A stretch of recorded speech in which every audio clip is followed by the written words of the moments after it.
नमस्कार। पश्चिम बंगाल के राज्यपाल सीवी आनंद बोस जी, मुख्यमंत्री आदरणीय ममता जी, केंद्रीय मंत्रिमंडल के मेरे सहयोगी अश्विनी वैष्णव जी, सुभाष सरकार जी, निशित प्रामाणिक जी, जॉन बारला जी, नेता विपक्ष शुभेंदु अधिकारी जी, सांसद प्रसून जी, मंच पर विराजमान अन्य साथी, देवी और सज्जनों,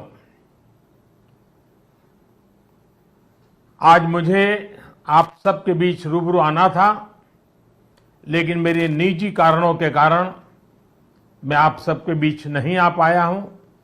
इसके लिए मैं आपकी बंगाल की क्षमा चाहता हूं। बंगाल की पुण्य धरती को, कोलकाता की ऐतिहासिक धरती को आज मेरे लिए नमन करने का अवसर है। बंगाल के कण कण में आजादी के आंदोलन का इतिहास समाहित है। जिस धरती से वंदे मातरम का जयघोष हुआ, वहां अभी वंदे भारत ट्रेन को हरी झंडी दिखाई गई। आज 30 दिसंबर की तारीख का भी इतिहास में अपना बहुत महत्व है। 30 दिसंबर 1943 उस दिन ही नेताजी सुभाष ने अंडमान में तिरंगा फहराकर भारत की आजादी का बिगुल फूंका था। इस घटना के 75 वर्ष होने पर साल 2018 में मैं अंडमान गया था। नेताजी के नाम पर एक द्वीप का नामकरण भी किया था। और अब इस समय देश आजादी के 75 वर्ष का पर्व मना रहा है, अमृत महोत्सव मना रहा है। इसी अमृत महोत्सव में देश ने 475 वंदे भारत ट्रेन शुरू करने का संकल्प लिया था। आज इसी में से एक हावड़ा न्यू जलपाईगुड़ी वंदे भारत ट्रेन यहां कोलकाता से शुरू हुई है। आज ही रेलवे और मेट्रो की कनेक्टिविटी से जुड़े अन्य प्रोजेक्ट्स का भी लोकार्पण और शिलान्यास हुआ है। करीब 5,000 करोड़ रुपए की लागत से जोका बीबीडी बाग मेट्रो प्रोजेक्ट पर काम हो रहा है। इसमें से जोका तरालता मेट्रो रूट बनकर तैयार हो गया है।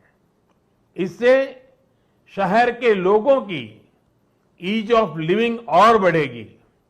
साथियों, कुछ देर बाद ही मुझे गंगा जी की स्वच्छता और पीने के पानी से जुड़ी अनेक परियोजनाएं पश्चिम बंगाल को सौंपने का अवसर मिलेगा। नमामि गंगे मिशन के तहत पश्चिम बंगाल में सीवरेज के 25 से ज्यादा प्रोजेक्ट्स को मंजूरी दी गई है। इनमें से 11 प्रोजेक्ट पहले ही पूरे हो चुके हैं और 7 प्रोजेक्ट आज पूरे हो रहे हैं। आज 1,500 करोड़ की लागत से 5 नई परियोजनाओं पर काम भी शुरू हो रहा है। इसमें जो प्रमुख है वो है आदि गंगा नदी का पुनरुद्धार। मुझे बताया गया है कि अभी आदि गंगा नदी की स्थिति दुर्भाग्य से बहुत खराब है। इसमें जो कूड़ा कचरा गिरता है, सीवर का गंदा पानी गिरता है, उसकी सफाई के लिए 600 करोड़ रुपए से अधिक का आधुनिक इंफ्रास्ट्रक्चर तैयार किया जा रहा है।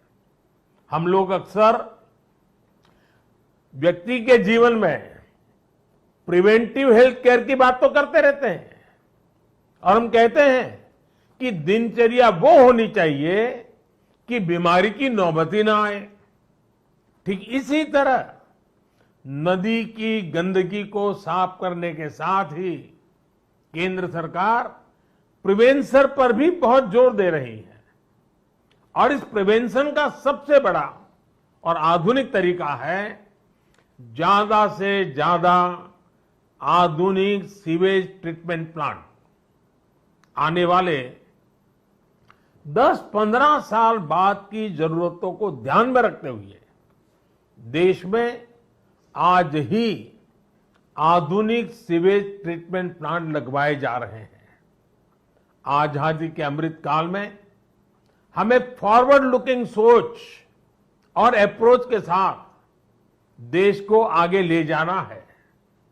साथियों, इस 21वीं सदी में भारत के तेज विकास के लिए भारतीय रेलवे का भी तेज विकास, भारतीय रेलवे में तेज सुधार, ये सारी बातें बहुत जरूरी हैं।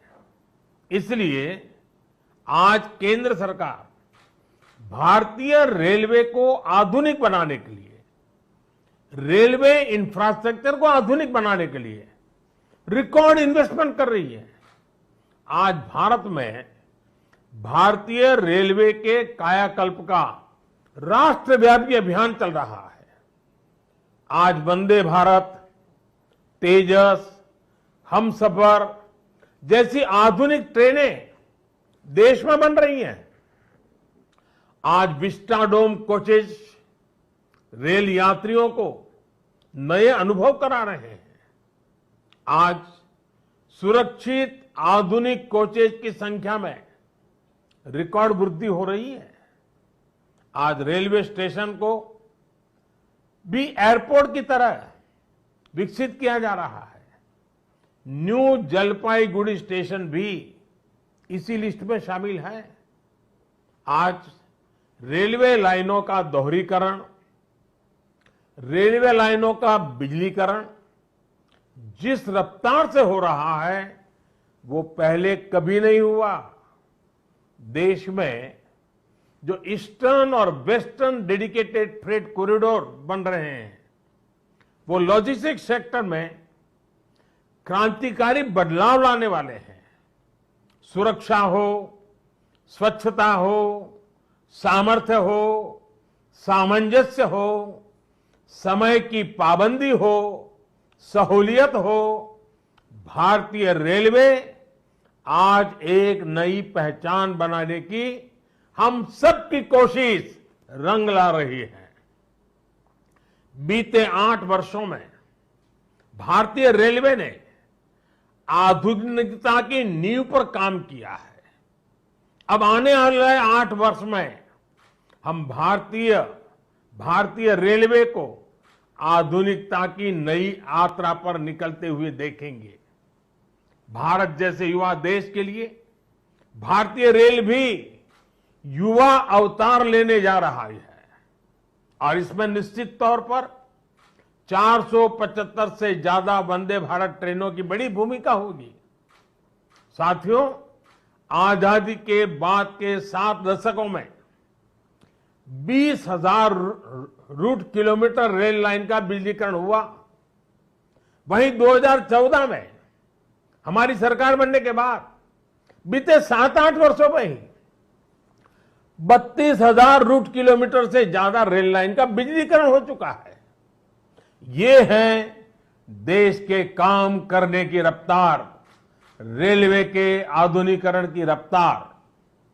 और इस रफ्तार को तेज करने के लिए अब भारत में दुनिया के सबसे शक्तिशाली बिजली के रेल इंजनों का भी तेजी से निर्माण हो रहा है। साथियों, आज के भारत की स्पीड और स्केल का एक और प्रमाण हमारा मेट्रो रेल सिस्टम है। कोलकाता के लोग जानते हैं कि दशकों से मेट्रो रेल पब्लिक ट्रांसपोर्ट का कितना बेहतरीन माध्यम रही है। 2014 से पहले तक देश में कुल मेट्रो नेटवर्क 250 किलोमीटर से भी कम था और इसमें भी सबसे बड़ी हिस्सेदारी दिल्ली एनसीआर की ही थी। केंद्र सरकार ने इस स्थिति को भी बदलता हुआ है, उसको बदलने का पूरा प्रयास किया है और बहुत तेजी से बदला है। बीते 8 वर्षों में हमने मेट्रो का 2 दर्जन से अधिक शहरों तक विस्तार किया है। आज देश के अलग अलग शहरों में लगभग 800 किलोमीटर ट्रैक पर मेट्रो चल रही है। 1000 किलोमीटर के नए मेट्रो रूट पर तेजी से काम चल रहा है। जोका बीबीडी मार्ग मेट्रो परियोजना इसी संकल्प का हिस्सा है।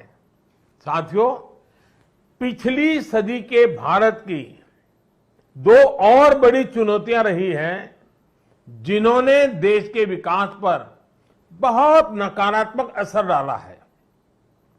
एक चुनौती रही इंफ्रास्ट्रक्चर के कार्यों में विभिन्न एजेंसियों में तालमेल की कमी और दूसरी चुनौती रही ट्रांसपोर्ट के विभिन्न साधनों में भी आपसी तालमेल का जीरो होना।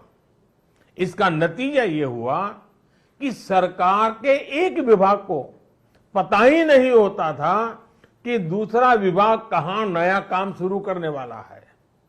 इसका खामियाजा देश के ईमानदार टैक्स पेयर को उठाना पड़ता था।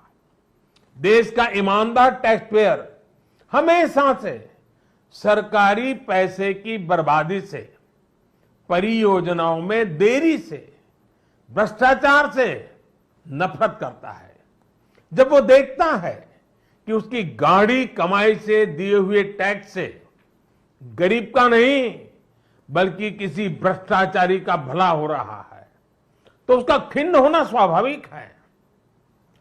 पैसे की इसी बर्बादी को रोकने के लिए विभागों में, सरकारों में तालमेल को बढ़ाने के लिए पीएम गति शक्ति नेशनल मास्टर प्लान लागू किया गया है। अब चाहे विभिन्न राज्य सरकारें हो, अलग अलग सरकारी विभाग हो, कंस्ट्रक्शन से जुड़ी एजेंसियां हो या इंडस्ट्री के लोग हो, सब एक ही प्लेटफॉर्म पर आ रहे हैं।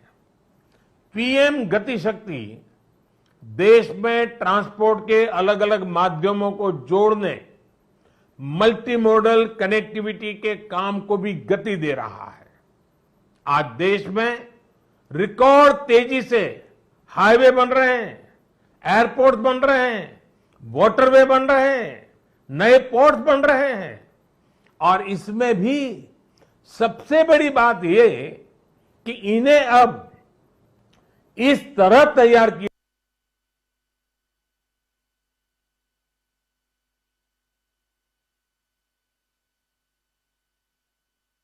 हाईवे बेहतर तरीके से रेलवे स्टेशनों से कनेक्ट हो, रेलवे स्टेशन एयरपोर्ट से कनेक्टिविटी हो, लोगों को ट्रांसपोर्टेशन के दौरान सीमलेस कनेक्टिविटी भी मिले। साथियों, 21वीं सदी में तेजी से आगे बढ़ने के लिए हमें देश के सामर्थ्य का सही इस्तेमाल करना होगा। मैं देश के लोगों को वाटरवेज का उदाहरण भी देना चाहता हूं। एक समय था जब भारत में व्यापार, कारोबार और टूरिज्म के लिए वाटरवेज का बड़े पैमाने पर इस्तेमाल होता था। इसलिए कितने ही शहर नदियों के किनारे बसे, नदियों के किनारे इतना औद्योगिक विकास हुआ, लेकिन इस सामर्थ्य को पहले सैकड़ों वर्षों की गुलामी और फिर आजादी के बाद की सरकारी उदासीनता ने तबाह कर दिया। अब भारत अपनी इस जल शक्ति को बढ़ाने पर काम कर रहा है। देश में 100 से ज्यादा वाटरवेज और विकसित किए जा रहे हैं। भारत की नदियों में आधुनिक क्रूज चले, व्यापार भी हो, टूरिज्म भी हो, इस दिशा में हम तेजी से आगे बढ़ रहे हैं। केंद्र सरकार ने बांग्लादेश सरकार के सहयोग से गंगा और ब्रह्मपुत्र नदियों के बीच वाटरवे लिंक स्थापित करने पर भी काम किया है। मैं आज देश के लोगों को इससे जुड़ी भी एक जानकारी देना चाहता हूं। 13 जनवरी 2023 को काशी से, वाराणसी से एक क्रूज जा रहा है जो 3200 किलोमीटर लंबे वाटरवे से होते हुए, बांग्लादेश से होते हुए डिब्रूगढ़ तक पहुंचेगा। ये पूरे विश्व में अपनी तरह का अभूतपूर्व क्रूज होगा। ये भारत में बढ़ते क्रूज टूरिज्म का भी प्रतिबिंब बनेगा। मैं पश्चिम बंगाल के लोगों से भी आग्रह करूंगा कि इसका जरूर लाभ उठाएं। वैसे आज मैं एक और बात के लिए विशेष तौर पर बंगाल के लोगों को नमन करना चाहता हूं। बंगाल के लोगों में देश की मिट्टी के प्रति जो प्रेम रहा है उसका तो मैं हमेशा कायल रहा हूं। देश के विभिन्न हिस्सों को जानने के लिए, देश के विभिन्न हिस्सों में भ्रमण के लिए बंगाल के लोगों में जो उत्साह होता है वो अद्भुत होता है। बहुत से लोग पहला मौका मिलते ही किसी और देश में घूमने निकल जाते हैं, लेकिन बंगाल के लोग हमेशा अपने देश को प्राथमिकता देते हैं। बंगाल के लोग पर्यटन में भी नेशन फर्स्ट की भावना को लेकर चलते हैं। और आज जब देश में कनेक्टिविटी बढ़ रही है, रेलवे, हाईवे, वाटरवे आधुनिक हो रहे हैं, तो इससे ईज ऑफ ट्रैवल भी उतना ही बढ़ रहा है। इसका बड़ा लाभ बंगाल के लोगों को भी मिल रहा है। साथियों, गुरुदेव टैगोर द्वारा रचित प्रसिद्ध पंक्तियां हैं, ओ ओमार देशेर माटी, तोमार पौरे ठेकाई माथा, यानी हे मेरे देश की माटी, मैं तुम्हारे आगे अपना सर झुकाता हूं। आजादी के इस अमृत काल में मातृभूमि को सर्वोपरि रखते हुए हमें मिलकर काम करना है। आज पूरी दुनिया भारत को बहुत भरोसे से देख रही है। इस भरोसे को बनाए रखने के लिए हर भारतीय को पूरी शक्ति लगा देनी है।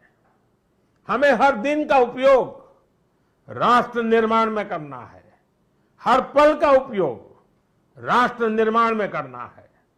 देश सेवा के कार्यों में हमें रुकना नहीं है।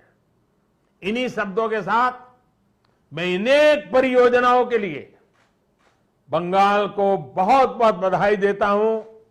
फिर एक बार आपका अभिवादन करता हूं और मैं अपनी बात को समाप्त करता हूं। बहुत बहुत धन्यवाद।